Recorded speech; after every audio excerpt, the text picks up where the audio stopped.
അപ്പോൾ നമ്മൾ ഇന്ന് പഠിക്കാൻ പോകുന്നത് സിമ്മട്രിക്കൽ ട്രയാങ്കിളിനെ കുറിച്ചാണ്. അപ്പോൾ സിമ്മട്രിക്കൽ ട്രയാങ്കിൾ എന്ന് പറഞ്ഞു കഴിഞ്ഞാൽ നമുക്കത് 10ാം ക്ലാസ്സിൽ പഠിക്കാണ്ടായ ഒരു കോൺസെപ്റ്റാണ് ജിയോമെട്രി എന്ന് പറയുന്ന വിഷയത്തിൽ. അതായത് മേൽപകുതിയും കീഴ്പകുതിയും തുല്യമായിട്ട് വരുന്ന ഒരു ത്രികോണം. അപ്പോൾ ഇതാണ് സിമ്മട്രിക്കൽ ട്രയാങ്കിൾ. ഇപ്പോൾ ഞാനിവിടെ ഈ ഒരു ചാർട്ടിൽ കാണിച്ചേക്കുന്നത് അതാണ്. നമുക്കൊന്ന് വരച്ച് കഴിഞ്ഞാൽ നമുക്കത് ക്ലിയർ ആയിട്ട് മനസ്സിലാവും. അപ്പോൾ ഈ ചാർട്ട് എന്ന് പറയുന്നത് മാക്സ് ഹെൽത്ത് കെയർ ഇൻസ്റ്റിറ്റ്യൂട്ട് 15 മിനിറ്റിൻ്റെ ടൈം ഫ്രെയിമാണ്. ബാക്ക്ഗ്രൗണ്ടിൽ നിങ്ങൾക്ക് വാട്ടർമാർക്ക് കാണാം. അപ്പോൾ ഇവിടെ നിങ്ങൾക്കത് കാണാൻ പറ്റുന്നുണ്ടോ? എന്താണ് ഈ സിമെട്രിക്കൽ ട്രയാങ്കിൾ? ഇപ്പോൾ വരച്ച് കഴിഞ്ഞാൽ നിങ്ങൾക്കത് ക്ലിയർ ആയിട്ട് കാണാൻ പറ്റും. ഏകദേശം ഇതുപോലൊരു സംഭവമാണ് ഈ സിമെട്രിക്കൽ ട്രയാങ്കിൾ. യെസ്. പക്ഷേ നമ്മളിപ്പോൾ ഒരിക്കലും ഇങ്ങനെ വരച്ചിടേണ്ട കാര്യമില്ല. നമ്മൾ ഒരിക്കലും ഇങ്ങനെ വരച്ച് പഠിക്കരുത്. കാരണം എന്താ, ആ ഒരു പാറ്റേൺ പിന്നെ നമ്മളെ കണ്ണ് ചാർട്ടിൽ തേടിക്കൊണ്ട് നടക്കും. അത് കണ്ടുപിടിക്കാൻ വളരെ പ്രയാസമായിരിക്കും. അപ്പോൾ നിങ്ങളത് മനസ്സിലാക്കി പഠിക്കാം.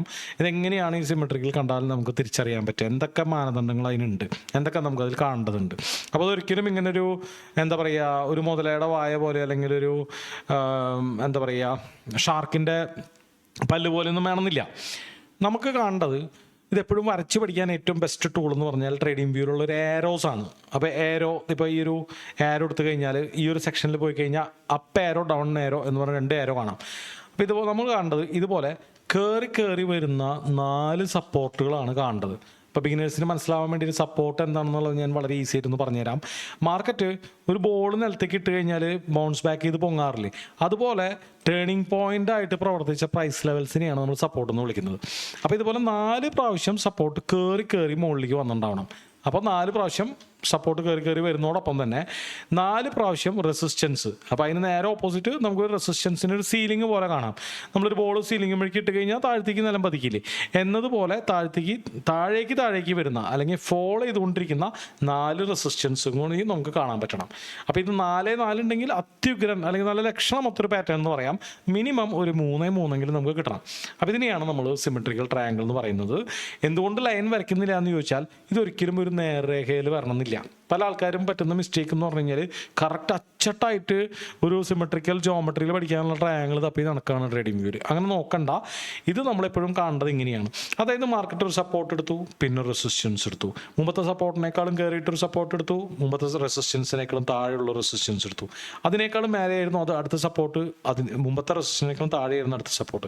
ഇങ്ങനെ ഓസിലേറ്റ് ചെയ്ത് മാർക്കറ്റ് ചുരുങ്ങുകയാണ് അസെൻഡിങ് ട്രയാങ്കിൾ സംഭവിക്കുന്നത്. അപ്പോൾ എന്തുകൊണ്ടാണ് ഈ അസെൻഡിങ് ട്രയാങ്കിൾ ഉണ്ടാവുന്നത്?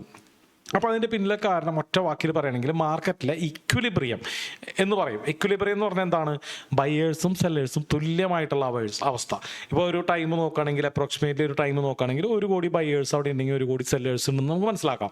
വളരെ ഈസി ആയിട്ട് പറയുകയാണെങ്കിൽ ഒരു വടംവലിയുടെ നടുക്ക് കെട്ടിരിക്കുന്ന തൂവാല നിങ്ങൾ ശ്രദ്ധിച്ചിട്ടുണ്ട്. ആ 2 ടീമും കട്ടയാണ്, 10 മല്ലന്മാർ കട്ടയാണെങ്കിൽ ആ തൂവാല ഇങ്ങനെ അനങ്ങാണ്ട് നിൽക്കും അല്ലേ. ഇനി അതിലൊരാൾ ഒരു പഴത്തോല് ചവിട്ടി വീണു എന്ന് വിചാരിച്ചു, എന്തുണ്ടാവും? പെട്ടെന്ന് ആ തൂവാല കുറച്ച് അങ്ങോട്ടും പോവും ഇങ്ങോട്ടും പോവും അല്ലേ. അതിലൊരാൾ വീഴുന്നത് എനിറ്റിരിക്കുന്ന അങ്ങോട്ടും ആ തൂവാല കിടന്ന് ഷിവർ ചെയ്യും. അല്ലെങ്കിൽ അത് മാർക്കറ്റ് വോളറ്റൈൽ ആവുന്നതിന് സിംബോളിക് റെപ്രസെൻറ്റേഷനാണ്. ഇനി അയാളെ എനിക്ക് നിന്ന് വീണ്ടും ആ പഴത്തോലി എടുത്ത് കളഞ്ഞിട്ട് അയാളെ എനിക്ക് നിന്നാലോ, വീണ്ടും കട്ട ഇവർ 2 പേരും സ്ട്രോങ് ആണ്. അപ്പം എന്ത് ചെയ്യും? പഴയ പോലെ തന്നെ ആ തൂവാല വളരെ സ്ട്രോങ് ആയിട്ടൊരു സ്ഥലത്ത് തന്നെ നിൽക്കും അല്ലേ. എന്നതുപോലെ മാർക്കറ്റിൽ ബയേഴ്സും സെല്ലേഴ്സും കട്ടയാവുമ്പോഴാണ് ഈ പറഞ്ഞ പോലെ കുറച്ച് അങ്ങോട്ട് പോയി കുറച്ച് ഇങ്ങോട്ട് പോയി മാർക്കറ്റ് ചുരുങ്ങാണ്. ഇതാണ് അതിൻ്റെ ഒരു ന്യായമായിട്ടുള്ളൊരു വിലയിലേക്ക് അത് സ്വയം കണ്ടെത്താണ് ഒരു ന്യായവില. ഇവിടെയാണ് 1013 അല്ലെങ്കിൽ ഒരു 12 അതിൻ്റെ ന്യായവില. ഇനി ഇവിടെ നിന്ന് അങ്ങോട്ട് ഒരു തീരുമാനം വരുമ്പോഴാണ് ഇതിൽ നിന്നിട്ട് മാർക്കറ്റ് മൂവ് ചെയ്യണത്. അപ്പോൾ അത് പല കാരണങ്ങൾ കൊണ്ടാവാം. നമ്പർ 1 റീസൺ എന്ന് പറയുന്നത് ഒരു ഫണ്ടമെൻ്റൽ ആയിട്ടുള്ളൊരു പോസിറ്റീവോ നെഗറ്റീവോ. നമ്പർ 2 റീസൺ എന്ന് പറയുന്നത് ഒരു ബിഗ് സ്മാർട്ട് മണി ഇൻസ്റ്റിറ്റ്യൂഷൻ ഇതിലേക്ക് ഒരു ഫണ്ട് ഇടുകയോ നിലവിലുള്ള ഫണ്ട് ക്ലോസ് ചെയ്യുകയോ ചെയ്തു കഴിഞ്ഞാൽ ഇത് ഈ സിമെട്രി വിട്ട് പുറത്തേക്ക് പോകും അല്ലേ. അപ്പോൾ ഇനി ഇതെങ്ങനെയാണ് നമുക്ക് ട്രേഡ് ചെയ്യാന്നുള്ളത് നോക്കാം. പല ആൾക്കാരും വരുത്തുന്നൊരു മിസ്റ്റേക്ക് എന്ന് പറഞ്ഞാൽ, സിമെട്രിക്കൽ ട്രയാങ്കിൾ ബേസിക്കലി നിങ്ങൾ ഗൂഗിളിൽ നോക്കിക്കഴിഞ്ഞാൽ ബൈലാറ്ററൽ പാറ്റേൺ ആയിട്ട് കാണാൻ പറ്റുക. അതായത് മുകളിലേക്കും 1 ഏരോ കാണാം, താഴത്തേക്കും 1 ഏരോ കാണാം, 2 സൈഡിലേക്കും പോകുന്നതാണ് പറയുന്നത്. അപ്പോൾ അത് എന്താ സംഭവം എന്ന് വെച്ചാൽ, തോമസ് ബൾക്കോസ്കി എന്ന് പറഞ്ഞിട്ടുള്ള ചാർട്ട് പാറ്റേൺസിനെ കുറിച്ച് വളരെ ആധികാരികമായി പഠിച്ച് ബാക്ക് ടെസ്റ്റ് ചെയ്തിട്ടുള്ള 1000 പേജുള്ള പുസ്തകം എഴുതിയ തോമസ് ബൾക്കോസ്കി ഉണ്ട്. അപ്പോൾ അദ്ദേഹത്തിൻ്റെ വിധി പ്രകാരം ഇത് ബൈലാറ്ററലാണ്, ഇങ്ങോട്ട് വേണമെങ്കിൽ സഞ്ചരിക്കാം. പക്ഷേ എന്ന് വിചാരിച്ച് നമ്മൾ ബയലാറ്ററലായിട്ട് ട്രേഡ് ചെയ്യരുത്. നമ്പർ 1 മിസ്റ്റേക്കാണ് ഇത്. 2 ഡയറക്ഷനിലേക്കും പോകുമ്പോൾ ട്രേഡ് ചെയ്യുക എന്നുള്ളത്. നമ്മൾ അതിന് വേണ്ടി ചെയ്യേണ്ടതെന്ന് വെച്ച് കഴിഞ്ഞാൽ മൾട്ടി ടൈം ഫ്രെയിം അനാലിസിസ് നടത്തണം. അതായത് ഒരു ഹയർ ടൈം ഫ്രെയിം ആയ എല്ലാവരും നോക്കുന്ന 1 ഡേയിൽ പോയിട്ട് നമ്മൾ മാർക്കറ്റ് എവിടെ നിന്ന് എങ്ങോട്ടാണ് ഇപ്പോൾ സഞ്ചരിച്ചുകൊണ്ടിരിക്കുന്നത്, ഇനി എങ്ങോട്ടാണ് പോകാൻ സാധ്യത എന്നുള്ളൊരു അനുമാനത്തിലെത്തണം. അതൊരു ഉറപ്പൊന്നുമില്ല, നമുക്ക് മുകളിലേക്ക് താഴ്ത്തി പോകുന്നൊരു ഉറപ്പൊന്നും കിട്ടില്ല, ഒരു അനുമാനം മാത്രമേ കിട്ടുള്ളൂ. അപ്പോൾ ഉറപ്പുണ്ടായിരുന്നെങ്കിൽ അവിടെ നിന്ന് വാങ്ങിച്ചാൽ മതിയല്ലോ. അപ്പോൾ ഇപ്പം എന്താണ് ഇവിടെ കണ്ടുകൊണ്ടിരിക്കുന്നത്? മാർക്കറ്റ് പക്കാ ഒരു സൈഡ് വേസ് മാർക്കറ്റാണ്, ഒരു റേഞ്ചിങ് മാർക്കറ്റാണ്. മുകളിലേക്ക് പോയി താഴ്ത്തേക്ക് പോയി, മുകളിലേക്ക് പോയി താഴ്ത്തേക്ക് പോയി. അപ്പോൾ ഇപ്പോൾ പോയിക്കൊണ്ടിരിക്കുന്നത് എവിടെ നിന്ന് എവിടേക്കാണ്? മുകളിൽ നിന്ന് താഴെ നിന്ന് മുകളിലേക്കാണ് പോയിക്കൊണ്ടിരിക്കുന്നത്. ഇതാണ് നമ്മുടെ വൺ ഡേ വ്യൂ, അതായത് നമ്മുടെ ഹെലികോപ്റ്റർ ഷോട്ട് അല്ലേ. ഇനി നമുക്കൊരു മീഡിയം ടൈം ഫ്രെയിമും കൂടി നോക്കേണ്ടതുണ്ട്. നമ്മൾ ഷോർട്ടർ ടൈം ഫ്രെയിമിൽ ട്രേഡ് ചെയ്യുമ്പോൾ അതിനടുത്ത് നിൽക്കുന്നത് ഏതാ? ഹെലികോപ്റ്റർ വ്യൂ അല്ല, ഒരു മീഡിയം വ്യൂ ആണ് അല്ലേ. അപ്പോൾ അതിന് വേണം നമ്മൾ കൂടുതൽ ഇമ്പോർട്ടൻസ് കൊടുക്കാൻ. അതിനുവേണ്ടി നമ്മൾ യൂസ് ചെയ്യുന്നത് 1 അവർ ചാർട്ടാണ്. 15 മിനിറ്റിൻ്റെ ചാർട്ടിലാണ് നമ്മൾ സിമെട്രിക്കൽ ട്രയാങ്കിൾ അനലൈസ് ചെയ്ത്. അപ്പോൾ 1 അവറിൽ നമുക്ക് എന്താണ് കാണാൻ പറ്റുന്നത്? 1 അവറിൽ മാർക്കറ്റ് ശക്തമായിട്ട് മുകളിലേക്ക് പോയിക്കുന്നതാണ് കാണാൻ പറ്റുന്നത്. അപ്പോൾ സാധാരണ എനിക്ക് മാർക്കറ്റ് ഇങ്ങനെ ഒരു പരിധിയിലും കൂടുതൽ സഞ്ചരിക്കാറില്ല. അപ്പോൾ ഈ മാർക്കറ്റിനെ നമ്മൾ പറയുക ഓവർ പ്രഷർഡ് ആയിട്ടുള്ള മാർക്കറ്റ് അല്ലെങ്കിൽ ഓവർ ബോട്ട് ആയിട്ടുള്ള മാർക്കറ്റാണ്. അപ്പോൾ എപ്പോഴും നമ്മൾ കാണേണ്ടത് ഒരു കറക്ഷൻ സാധ്യതയാണ് ഇനി. അപ്പോൾ പ്രത്യേകിച്ച് ഞാൻ അടുത്ത ഒരു കാരണം കൂടി ഞാൻ പറയാം. ഇവിടെ നല്ലൊരു ഫെയർ വാല്യൂ ഗ്യാപ്പ് ഉണ്ട്. ഫെയർ വാല്യൂ ഗ്യാപ്പ് എന്ന് പറഞ്ഞു കഴിഞ്ഞാൽ വളരെ സിമ്പിളായിട്ട് പറയുകയാണെങ്കിൽ മാർക്കറ്റ് ശക്തമായിട്ട് ഒരു ഡയറക്ഷനിലേക്ക് പോയിപ്പോൾ ബയേഴ്സ് ശക്തമായിട്ട് മാർക്കറ്റിൻ്റെ മുകളിലേക്ക് കൊണ്ടുപോയപ്പോൾ അവിടെ സെല്ലേഴ്സിന് അവസരം കിട്ടിയിട്ടില്ല. അപ്പോൾ ഇനി ആ ഒരു വിലയിലേക്ക് മാർക്കറ്റ് എപ്പോൾ വേണമെങ്കിലും തിരിച്ചു വന്നേക്കാം. പ്രത്യേകിച്ച് ഇതുപോലെ ഒരു കോൺട്രാക്ഷന് ശേഷം ഇനി മുകളിലേക്ക് പോകുന്നതിന് മുമ്പ് തിരിച്ചു വരാൻ സാധ്യത കൂടുതലാണ്. അപ്പോൾ നമ്മുടെ വ്യൂ എന്താണ്? ഇനി മാർക്കറ്റ് താഴ്ത്തേക്ക് വന്നിട്ട് മുകളിലേക്ക് പോകാനുള്ള സാധ്യതയാണ് നമ്മൾ കൂടുതൽ. അതായത് ഈ സിമെട്രിക്കൽ ട്രയാങ്കിൾ നമ്മൾ 15 മിനിറ്റിലേക്ക് തിരിച്ചു വരാം. സിമെട്രിക്കൽ ട്രയാങ്കിൾ ഇപ്പം എന്തായി? ഇപ്പോൾ ബയലാറ്ററൽ അല്ല, ഇതൊരു യൂണിലാറ്ററലാണ്. അതായത് താഴ്ത്തിക്കാണ് നമ്മൾ ഇനി ട്രേഡ് ചെയ്യാൻ ഉദ്ദേശിക്കുന്നത്. ഇനി എങ്ങനെ ട്രേഡ് ചെയ്യണം, എവിടെ സ്റ്റോപ്പ് ലോസ് വെക്കണം, എവിടെ ടാർഗറ്റ് വെക്കണം, അത് വളരെ ഈസിയാണ്. നമ്മൾ ഈ സപ്പോർട്ടുകൾ കണക്ട് ചെയ്തൊരു ലൈൻ വരയ്ക്കുന്നു. ശ്രദ്ധിക്കേണ്ട കാര്യം, ഒരിക്കലും കയറ്റി വരയ്ക്കരുത്. എത്ര ഇറക്കി വരച്ചാലും കുഴപ്പമില്ല, പക്ഷെ ടച്ച് ചെയ്തോളണം. അപ്പോൾ നമുക്ക് എവിടെയാണ് ഒരേ ഒരു ലൈനെ വരയ്ക്കാൻ പറ്റുള്ളൂ അല്ലേ. ഇത് ഫിക്സ്ഡ്, മുകളിൽ ലൈൻ വരയ്ക്കേണ്ട കാര്യമില്ല. താഴ്ത്തിക്കാണ് നമ്മളുടെ വ്യൂ. ഇനി എന്ത് വേണം? നമ്മൾ കാണേണ്ടത് ഈ ലൈനിനെ ശക്തമായിട്ട് ബ്രേക്ക് ചെയ്തിട്ടുള്ള ഒരു ക്ലോസ് ആണ്. അപ്പോൾ താഴ്ത്തേക്ക് ഈ ഒരു ക്ലോസ് ചെയ്യുന്ന ക്യാൻഡിൽ എന്ത് ക്യാൻഡിലായിരിക്കും? ഒരു ബാരിഷ് ക്യാൻഡിൽ അല്ലെങ്കിൽ റെഡ് ക്യാൻഡിലായിരിക്കും. ആ ക്യാൻഡിൽ 3 കാര്യങ്ങൾ സംഭവിക്കണം. ഒന്ന്, ആ ക്യാൻഡിൽ ബിഗ് ക്യാൻഡിലായിരിക്കണം, അതായത് കഴിഞ്ഞ 10 ക്യാൻഡിൽസിനേക്കാളും വലിയൊരു ക്യാൻഡിൽ. 2, ആ ക്യാൻഡിലിൻ്റെ വോളിയം എടുത്തു കഴിഞ്ഞാൽ ശരാശരിയേക്കാളും 4 ഇരട്ടിയെങ്കിലും വേണം. വോളിയം എന്ന് പറഞ്ഞു കഴിഞ്ഞാൽ ഒരു ഇൻഡിക്കേറ്ററാണ്, എത്ര പേര് ആ ഒരു 15 മിനിറ്റിൽ ട്രേഡ് ചെയ്യുന്നു എന്നുള്ളതാണ്. അത് ഈ വോളിയം എന്ന് പറയുന്ന ഒരു ചാർട്ട് എടുത്തിട്ട് നമ്മൾ അതിൻ്റെ ശരാശരി ഏകദേശം സ്റ്റൈലിൽ പോയിട്ട് ഇവിടെ മൂവിങ് ആവറേജ് ഒന്ന് ഓൺ ചെയ്ത ഒരു ബ്ലാക്ക് ലൈനായിട്ട് കാണാം. ഇൻപുട്സ് വലിയൊരു നമ്പർ കൊടുക്കാം, 100, 500, 1000 കൊടുക്കാം, 14 മാറ്റാം, 20 മാറ്റാം. അപ്പോൾ ഇതാണ് കഴിഞ്ഞ 1000 ക്യാൻഡിൽസിൻ്റെ ശരാശരി റേഞ്ച്. ആ റേഞ്ചിൻ്റെ ഈ ആവറേജിൻ്റെ 4 ഇരട്ടിയെങ്കിലും വേണം. 4 ഇരട്ടി ഇവിടെ വാല്യൂ വെച്ച് നോക്കണം. 4 ഇരട്ടിയെങ്കിലും വേണം. അപ്പോൾ ആവറേജ് 109 ആണെങ്കിൽ 400K കൂടിയിട്ട് മാർക്കറ്റിൻ്റെ പുറത്തേക്ക് ചാടണം. അപ്പോൾ അത് വേണമെങ്കിൽ നിങ്ങൾക്ക് 3 ഇരട്ടി നോക്കാം, 4 ഇരട്ടി നോക്കാം. നമ്മളെപ്പോഴും ഓർത്തിരിക്കാൻ ഈസി ആയിട്ട് 4 ഇരട്ടി പറയുന്നു. ഓക്കെ, ഇത് നമുക്ക് മ്യൂട്ട് ചെയ്യാം. പിന്നെ വേണ്ടത് താഴെ വിക്കില്ലാത്തൊരു ക്യാൻഡിൽ. അതിനെ നമ്മൾ വിളിക്കുന്ന പേരാണ് ബെയറിഷ് മർബസു എന്ന് പറഞ്ഞാൽ കഷണ്ടി. അപ്പോൾ താഴെ വിക്കില്ലാത്തൊരു ക്യാൻഡിൽ വേണം. ഈ 3 കൂടി കിട്ടൽ എളുപ്പമല്ല. അപ്പോൾ നമുക്ക് എന്ത് ചെയ്യാം? ഇതിൽ ഏതെങ്കിലും 2 മതി. ഒന്നില്ലെങ്കിൽ ബിഗ് ക്യാൻഡിൽ അല്ലെങ്കിൽ മർബസു ക്യാൻഡിൽ, അല്ലെങ്കിൽ വോളിയം ക്യാൻഡിൽ അല്ലെങ്കിൽ ബിഗ് ക്യാൻഡിൽ, അല്ലെങ്കിൽ മർബസു പ്ലസ് വോളിയം.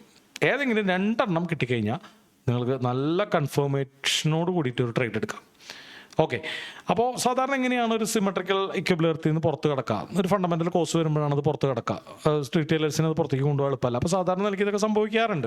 വോളിയം ഉണ്ടാവാറുണ്ട്, ബിഗ് ക്യാൻഡിൽ ഉണ്ടാവാറുണ്ട്, അതായത് പ്രൈസ് കുറച്ച് മൂവ് ചെയ്യാറുണ്ട്, ഒപ്പം തന്നെ മറബസോ ആവാനുള്ള സാധ്യതയുണ്ട്.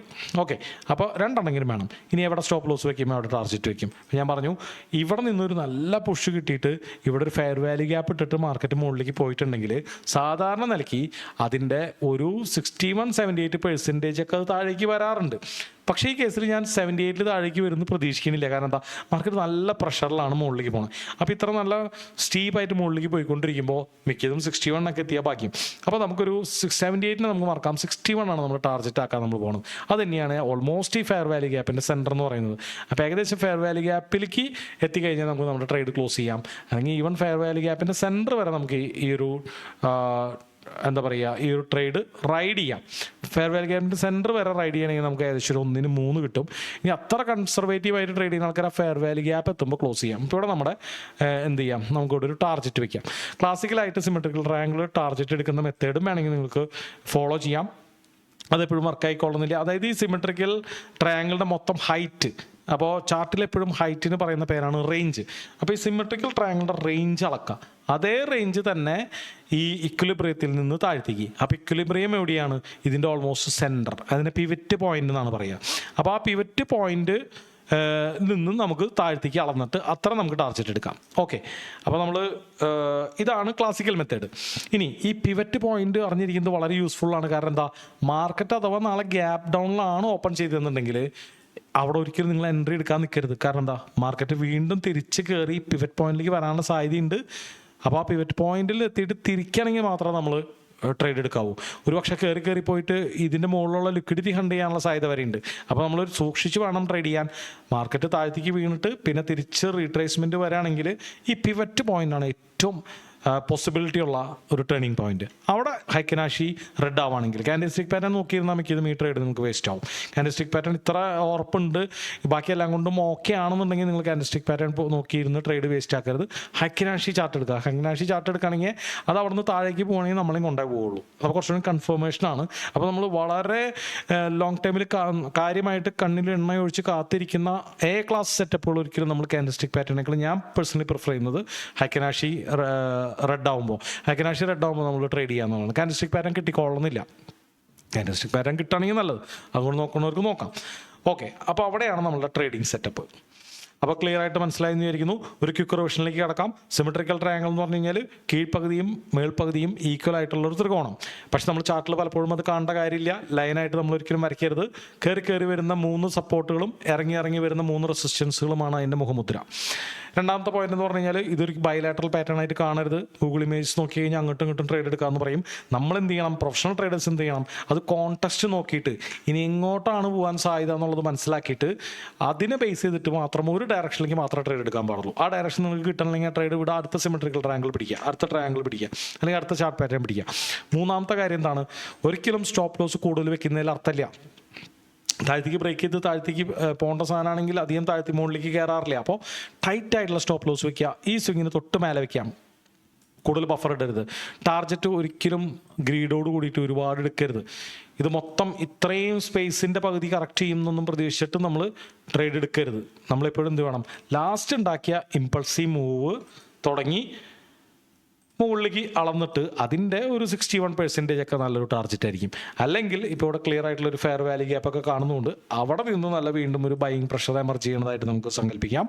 അല്ലെങ്കിൽ നമുക്ക് ഈ സിമെട്രിക്കൽ ട്രയാങ്കിളിൻ്റെ ടോട്ടൽ റേഞ്ച് വളരെ സേഫ് ആയിട്ടുള്ള ടാർഗറ്റ് ആയിട്ടാണ് പല ക്ലാസിക്കൽ ട്രേഡേഴ്സും കാണുന്നത്. ഈ സിമെട്രിക്കൽ ട്രയാങ്കിളിൻ്റെ ടോട്ടൽ റേഞ്ച് പിവറ്റ് പോയിന്റിൽ നിന്ന്, ഒരിക്കലും നമ്മൾ സിമെട്രിക്കൽ ട്രയാങ്കിൾ താഴെ നിന്ന് നടക്കരുത്, മേലെ നിന്ന് നടക്കരുത്, പിവറ്റ് പോയിന്റിൽ നിന്ന് സെൻട്രലിൽ നിന്നിട്ട് താഴ്ത്തോട്ട്, ഇതാണ് നമ്മുടെ സേഫ് ടാർഗറ്റ്. ഇപ്പം ഇത്ര എടുക്കണമെന്നില്ല, കുറച്ച് മുമ്പിൽ നമുക്ക് കട്ട് ചെയ്യാം. Okay, thank you.